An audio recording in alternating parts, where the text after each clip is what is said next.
So there's a little review of my Bullworker X5. I've had it since probably the 1980s, I think. And it's quite a simple design. You can see it's a cylinder that contains a spring with two handles at the end.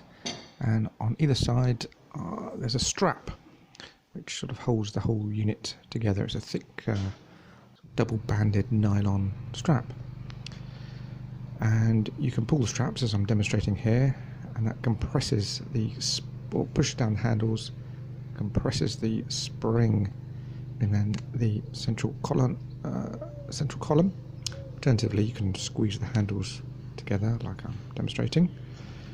And there's also what's called a power meter. It's this plastic ring that moves down the cylinder and stays in place once the compression is released, so you can sort of gauge your strength and monitor your progression.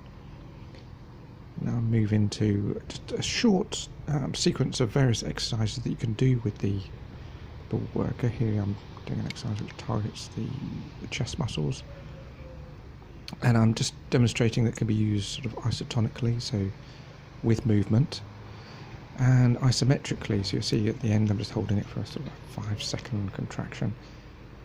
Usually I'd do it longer than this and do a number of sets, so I typically hold an isometric contraction for about 15 seconds, and I do about 3 sets of each movement. But here, just for demonstration purposes and just to show the variety of exercise that you can do with this device, I'm sort of speeding up my routine.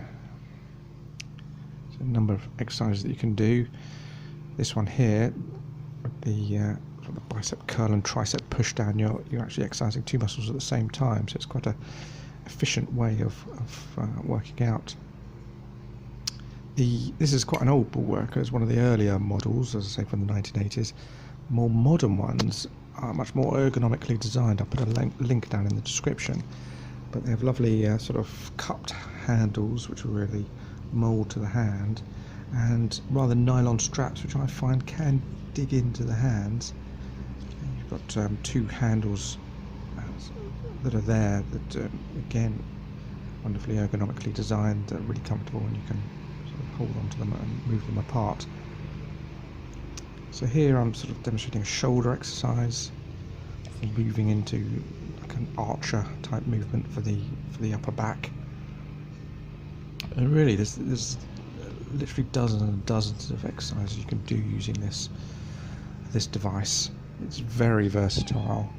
I'm just sort of demonstrating a handful of them really, and what I tend to do is I select in a typical workout about 5 exercises to do, and just focus for a period of time on those.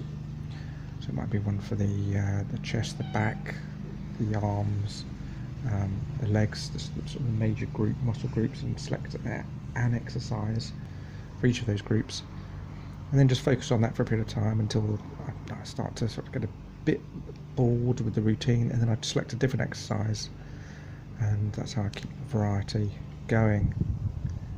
So here I'm sort of working on a lat exercise, sort of pushing down, keeping my arms straight, and just trying to keep that contraction in my lat, back in the upper back. And the good thing about isometrics is once you've got that tension going on the muscle, you can really feel it working. I find that way it differs from weight exercises or weightlifting, where sometimes you can't feel the muscle working. And here in the sort of the final exercise, I'm working on my obliques. So it really is very versatile, and I can't rate this product or this piece of equipment highly enough. It's really worth getting.